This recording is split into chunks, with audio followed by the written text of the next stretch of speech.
Welcome back, everybody. You're here at Birth of a New Earth with Janice Barcelo and George Kavassilas. We were talking about the distinction between the real creator, the universal creator, as George refers to that energy, compared with the deity that people are worshiping, the Judeo-Christian God, who I think it's even the same entity in Islam, if I'm not incorrect. So there's a lot of people worshiping an imposter and believing that that's the real creator. I wonder if we could go into some more detail about that distinction, George.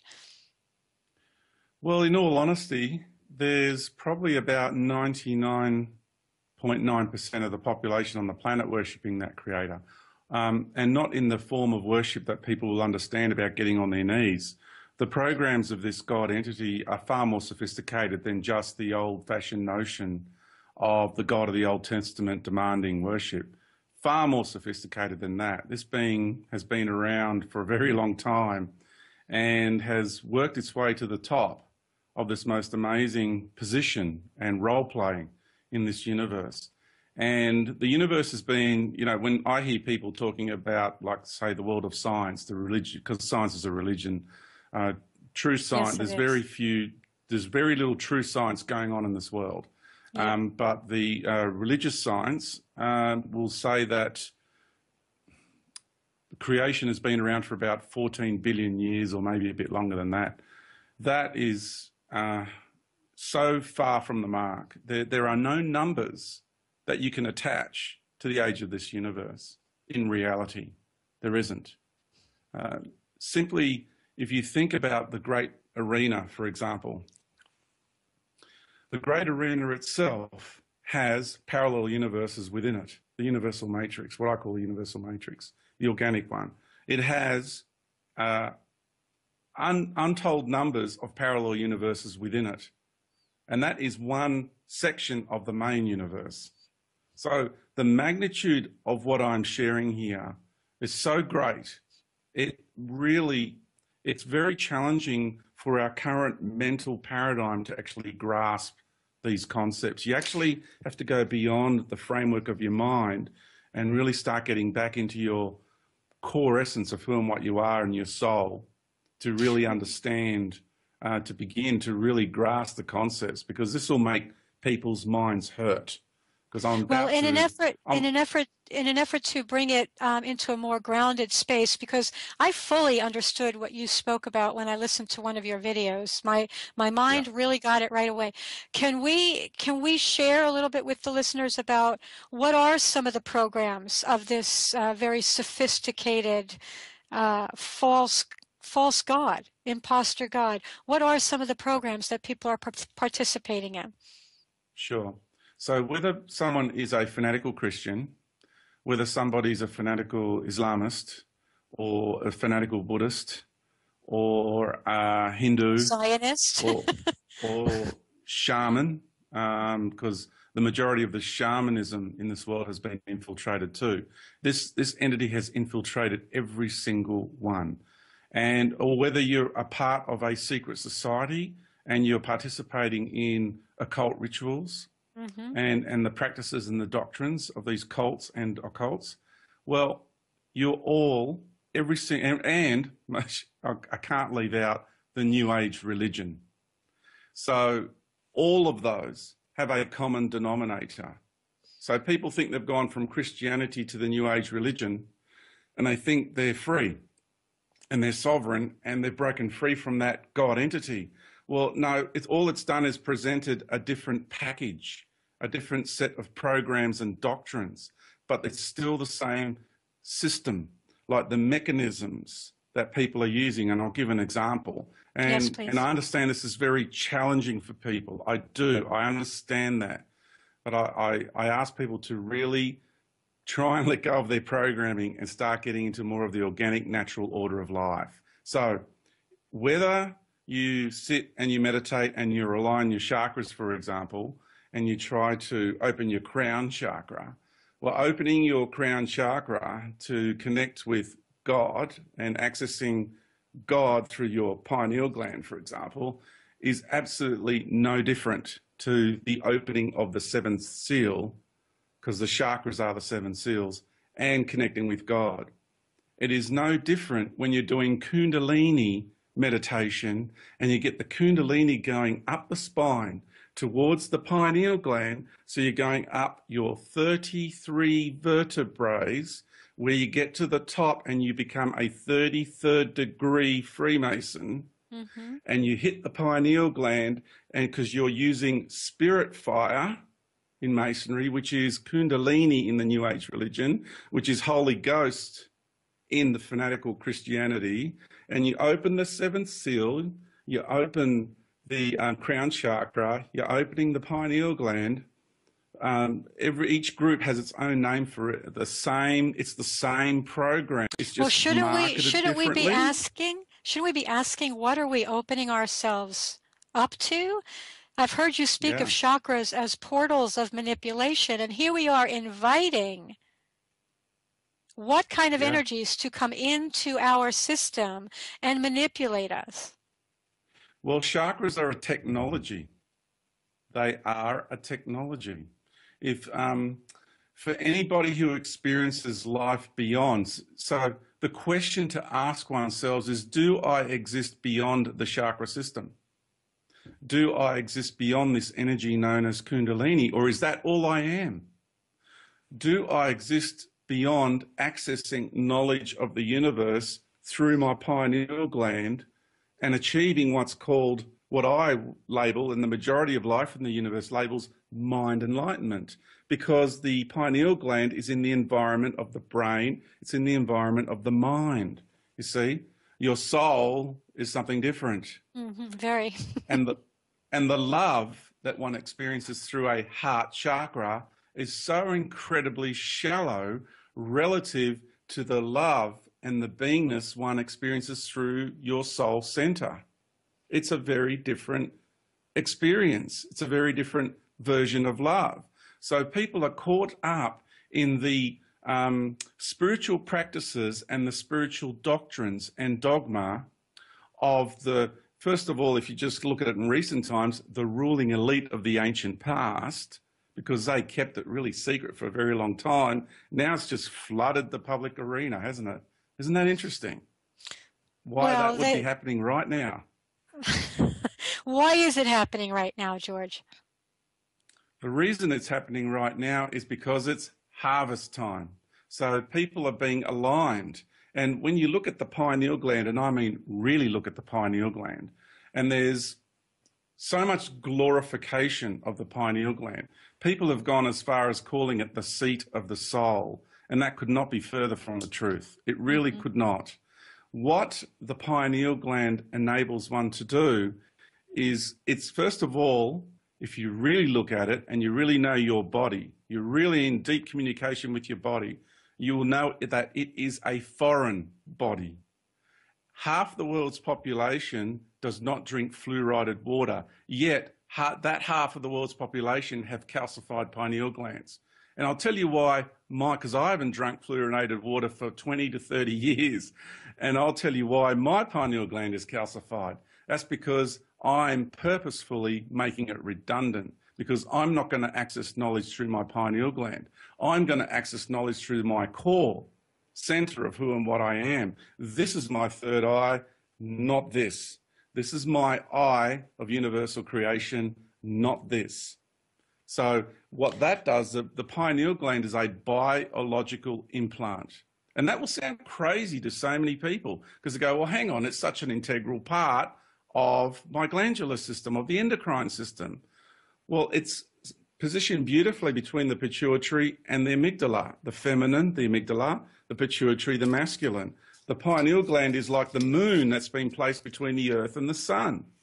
You see, it's an interface.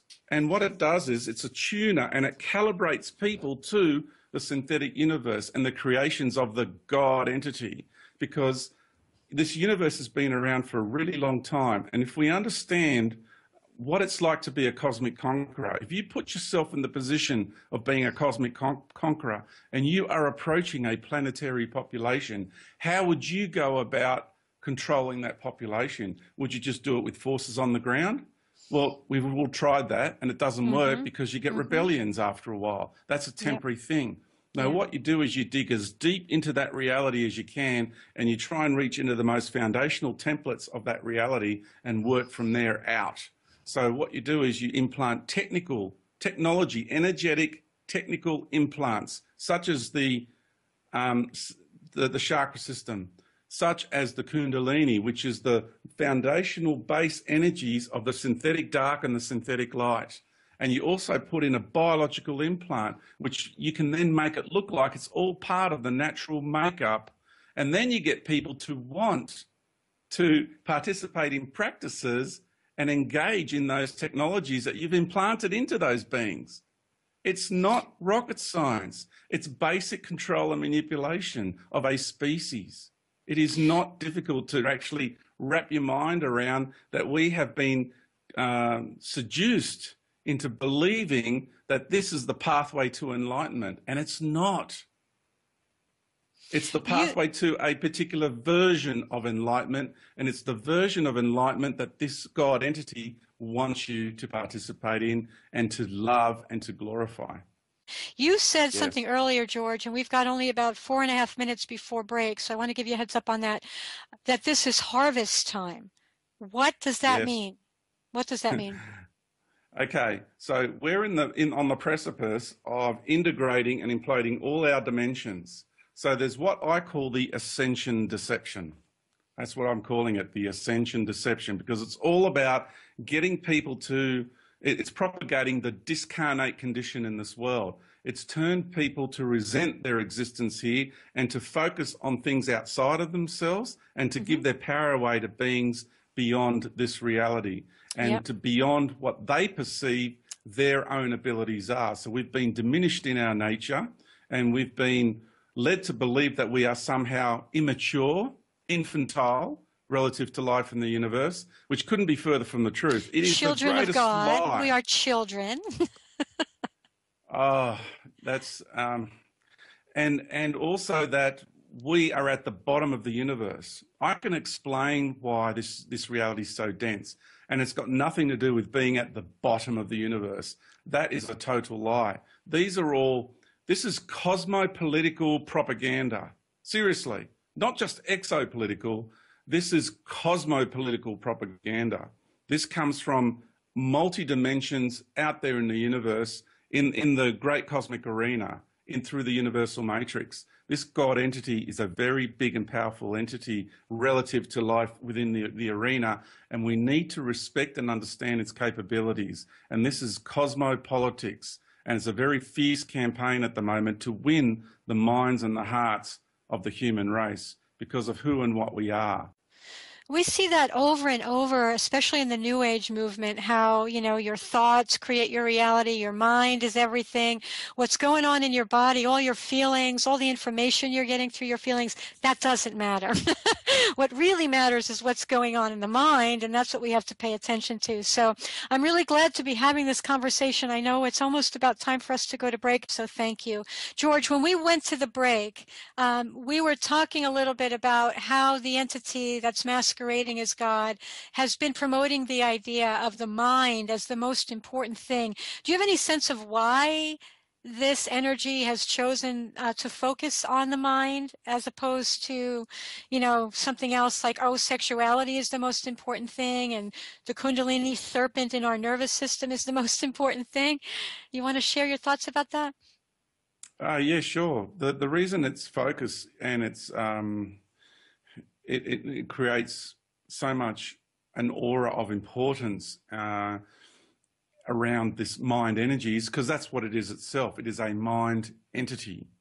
You see, what we have is the earthly matrix, and then we have the cosmic matrix. So most people know about the earthly matrix being talked and exposed in this world quite vigorously lately on this planet. But there's not many people talking about the cosmic matrix. And that's the big trap most people are falling into, because the God entity that's created this cosmic matrix and this synthetic universe has reached into many realities and domains. And like here on Earth, we have our ego. Our ego actually resides in the environment of the mind. It's a mind construct. So what people don't understand is we not only have an earthly ego, but we also have a cosmic ego. The notion that only Earth humans have egos and all the extraterrestrial races out there don't have egos is so ludicrous. It's so ludicrous. It's ridiculous. Every single extraterrestrial being and interdimensional being has an ego. That's fact. That's reality. Even God entities have egos, otherwise they would not be soliciting worship and molesting the spirits of humanity. Right on. We need to understand that this God entity is suffering from such egoic insanity. It sees itself. It's self-deluded to think that it's the creator of all that is and all that exists. And it sells and propagates the idea and the notion that we all spawned, that we are little bits that come out of the one, right? And that is the great deception, because we are infinite. When you understand what it means to be infinite, you realize that there is no such thing as totality. There is no totality. Therefore, there is no one, anything. I understand the concept of being one with life. We live in harmony and synchronicity with life, and you integrate and you are the all in this universe. So I am you, for example, you are I. I understand that. But to say that we are one, then you encapsulate it. You create boundaries and borders and you put limits on it. And so the type of notion of being one that this God entity is promoting is really sophisticated versions of collectivism. These are collective hive mind mentalities where everybody is one. It's a totally different concept and construct to the organic way of life. It's fascinating once you start getting that point of reference and you can really see the tactics. You had spoken, George, of in addition to a synthetic universe created by an imposter god, I guess we're all collaborating with that, creating that synthetic universe with the imposter god? Oh, absolutely. We all decided to make an agreement with it. And in fact, what we actually did from a much greater aspect of our beings is we contracted that being to come and impose its programs on limitations upon us, because we are at the very end. Not everybody on this planet, but there are those of us who know we are at the very end of our universal journey, this journey through the universal matrix. And because we're about to implode, integrate everything that we've seen, done and been in this universe into one expression, that's what's really going on here, as opposed to the ascension deception where people are going to be taken from here to a higher vibratory reality. You see the difference between the two? And people need to understand that this God entity has created its own heavenly realms. It's got a multitude of realities and domains to cater for every different mindset. It expresses itself in so many different flavors. It presents itself in so many different forms of deities. So it's got all the plethora of deific figures here in this world. It's quite amazing when you really understand the magnitude of the deception. Oh my goodness, people just are so taken in by the programs and the doctrines of this entity because they think they go from one to the other to the other.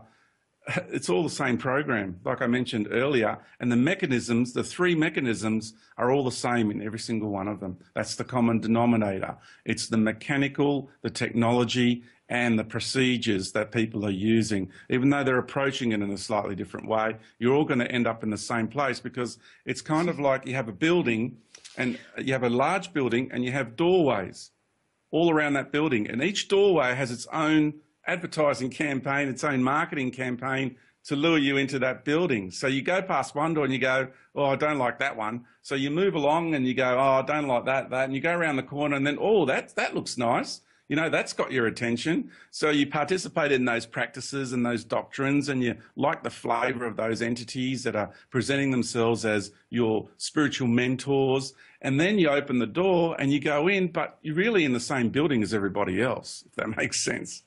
So the attempt for this God entity to replicate the organic universe to its best degree, because it needs to convince people that it's the true creator.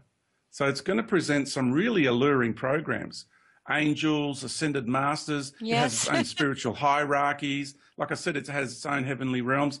And people aren't all going to go, when I say they all go into the same building, basically I'm talking about the construct of the synthetic universe.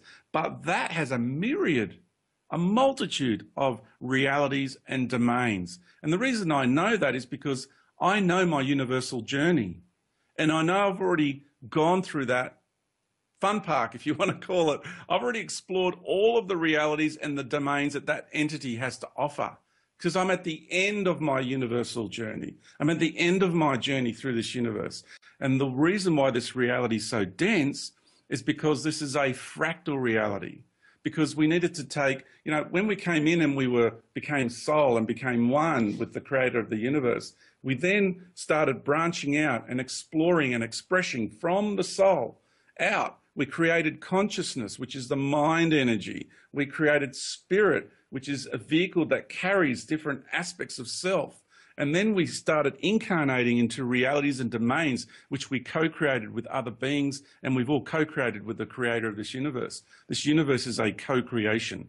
It's a magnificent place. And then we explored all these different vibrational realities, domains, every nook and cranny, every expression, all the light, all the dark, all the positive, all the negative. We've seen everything there is to see. We've done everything there is to do. We've been everything there is to be. And now we needed to bring all of that fragmentation, we needed to reintegrate that into one expression to bring it all back home. So we started creating this galaxy, right? I'm sorry to interrupt you, but we've only got about a minute and a half left. So I'm asking you to wind it down and also to let people know how they can find you.